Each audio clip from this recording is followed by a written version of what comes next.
malam pemirsa, senang sekali hari ini malam hari kembali menyapa Anda di Indonesia Business Forum bersama dengan saya Celia Alexandra. Kali ini tema yang kita bahas ini tema yang sangat dekat begitu dengan media sosial. Hashtag atau tagar kabur aja dulu.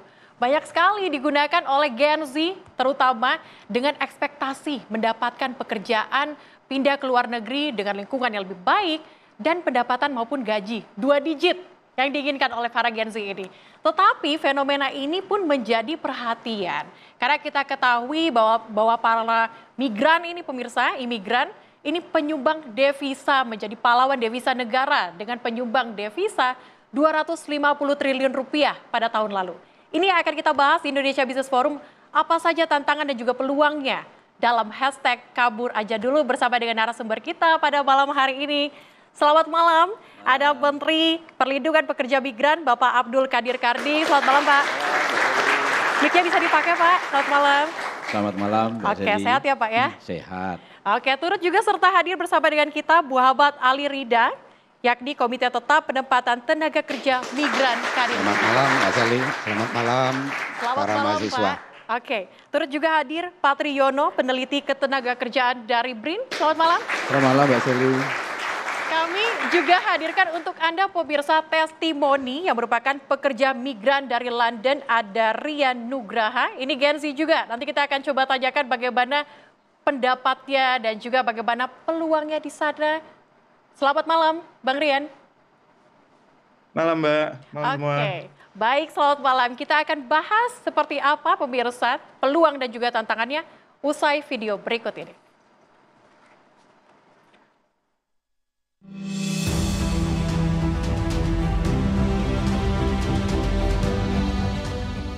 Akhir-akhir ini media sosial dan pemberitaan diramaikan dengan hashtag atau tagar kabur aja dulu.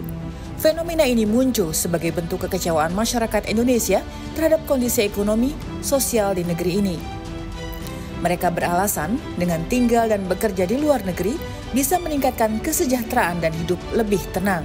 Di balik keputusan kami untuk bekerja di luar negeri, Pak, itu ada keluarga yang harus dinaikkan derajatnya, ada istri yang sedang hamil yang harus dinafkahi setiap harinya, ada juga anak yang harus dipastikan biaya pendidikannya dan juga kesehatannya terjamin. Semua itu kita lakukan supaya keluarga kita di Indonesia itu sejahtera. Penyumbang devisa negara terbesar kedua itu dari siapa, Pak? Dan kami itu sudah menyumbang devisa negara berapa ratus triliun untuk negara setiap tahunnya. Menurut gua ini adalah hal yang bagus untuk anak muda usia 20-an. Kabur mencari pengalaman ke luar negeri. Apalagi melihat negara sendiri yang saat ini agak kacau ya. Cari kerja susah, banyak yang di PHK, kalaupun kerja gaji nggak seberapa, jangankan saving, gaji untuk bertahan hidup sebulan pun engap ya. Jadi wajar dan nggak apa-apa banget buat anak muda kabur dari Indonesia untuk mencari pengalaman dan penghidupan yang lebih baik di luar negeri. Tentunya dengan skill yang mumpuni, jangan sampai ke luar negeri malah luntang-lantung, terus jadi homeless ya, ini nggak benar juga. Ketua Dewan Ekonomi Nasional, Luhut Binsar Panjaitan meminta masyarakat tidak tergesa-gesa menilai kinerja pemerintahan Presiden Prabowo Subianto. Pemerintah telah melakukan sejumlah hal untuk menyerap tenaga kerja muda. Sebenarnya ini kan baru 100 hari. Jadi kita kita dengar semua itu saya pikir saya yang pesan. Gak usah terus buru-buru, terus bilang puas gak puas. Kan baru 100 hari, kantornya aja tadi baru jalan. Saya pikir oke, nggak ada. Jadi anak-anak muda saya sudah jelaskan ke 300 orang sekarang kerja di Peruri untuk membuat semua digitalisasi Indonesia. Sejak lama, warga negara Indonesia telah mengisi banyak lapangan kerja di seluruh dunia. Bahkan sumbangan devisa dari para pekerja migran ini nomor 2 setelah sektor migas dan kelapa sawit. Menurut data, tahun 2024, sumbangan devisa para pekerja mencapai 251 triliun rupiah. Tahun depan diperkirakan lebih besar lagi. Lalu apakah tagar kabur aja dulu menjadi peluang atau tantangan?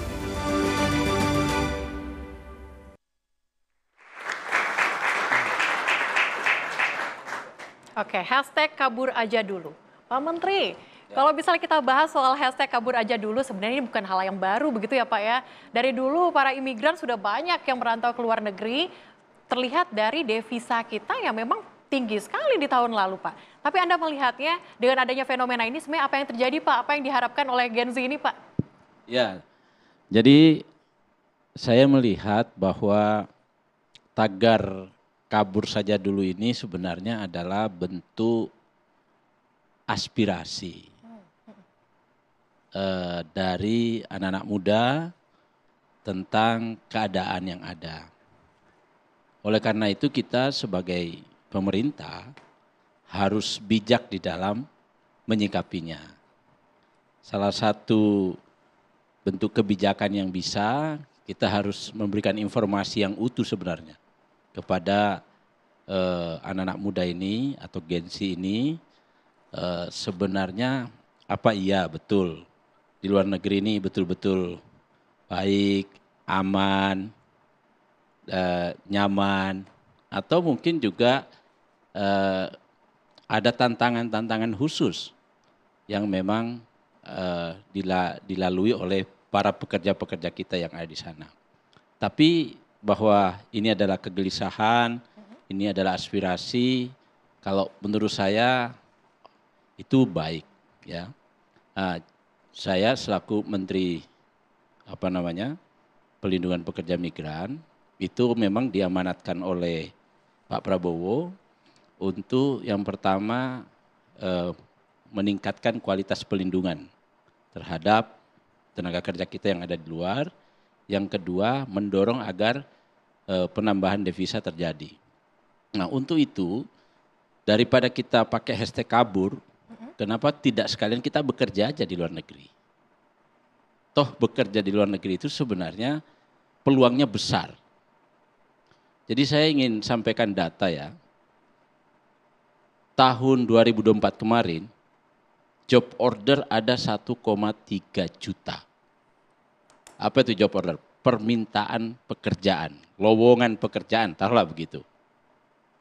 Yang pemerintah, yang kita Indonesia ini bisa penuhi baru 297.000. Artinya masih ada 1 juta.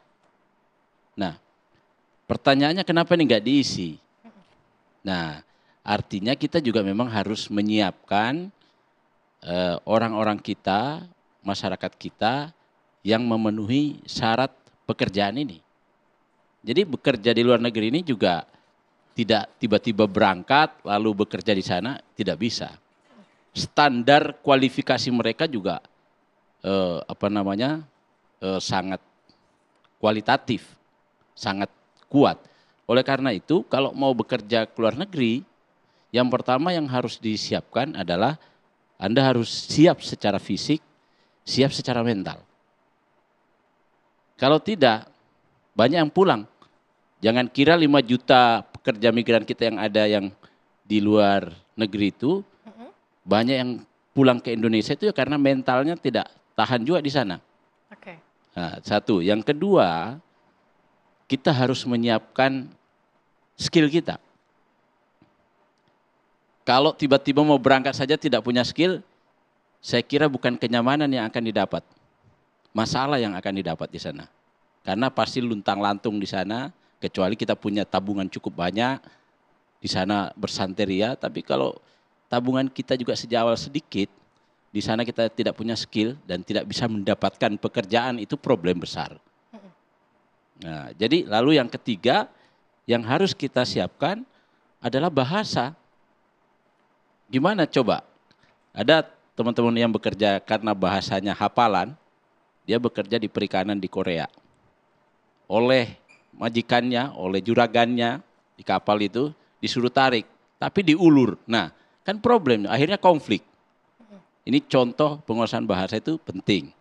Lalu yang lain, dokumennya harus lengkap. Harus punya visa dan lain sebagainya. Agar apa? Agar dia keluar itu terdaftar. Kalau dia tidak terdaftar, maka yang terjadi adalah kalau ada apa-apa negara tidak bisa melindungi. Karena tidak tahu. Nggak punya datanya. Jadi dia memang harus terdaftar, Pak. Oke. Nah, problem kita, data yang ada di tempat saya itu, ada 5 juta kurang lebih yang tidak terdaftar. Rata-rata yang mengalami kekerasan, mengalami pelecehan, lalu bahkan perdagangan orang, adalah mereka yang tidak terdaftar itu. Oke, berarti dan ini negara harus tidak diantisipasi bisa begitu, Pak, ya? berbuat banyak, karena dia keluar sendiri.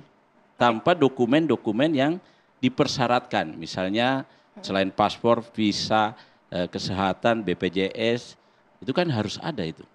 Kalau tidak, nanti bahaya Pak di sana. Oke, kesiapan dokumen dan sebagainya begitu ya Pak, agar Iya, kita lebih iya. aman. Ini juga membahas sedikit mengenai deportasi yang terjadi di Amerika Serikat Pak. 4.000 WNI yang Iya. akan dideportasi, sudah ada 3 juga Pak yang memang sudah akan Saya dideportasi. Ini kalau bagaimana Pak? deportasi ini, saya kira yang paling tepat bicara adalah teman-teman dari Kemenlu. Oke. Itu kan diaspora kita. Mm-mm. Kalau saya ingin membatasi diri, proporsi saya bicara soal pekerja migran. Oke, Tetapi nanti, kalau di antara mereka ada pekerja migran, tentu itu kami menjadi bagian dari tanggung jawab kami. Oke, ini nanti akan diantisipasi begitu Pak ya, agar Harus tidak terjadi deportasi yang harus ada cukup mitigasi tinggi begitu. Oke. ya. Nanti kami juga masukan ini akan kami sampaikan ke Kementerian Luar Negeri untuk kita berkoordinasi. Oke Pak Karni, baik kita akan lanjutkan kembali Pak, nantinya membahas bagaimana peluang dan juga tantangan usai jeda berikut, tetaplah bersama kami di Indonesia Business Forum.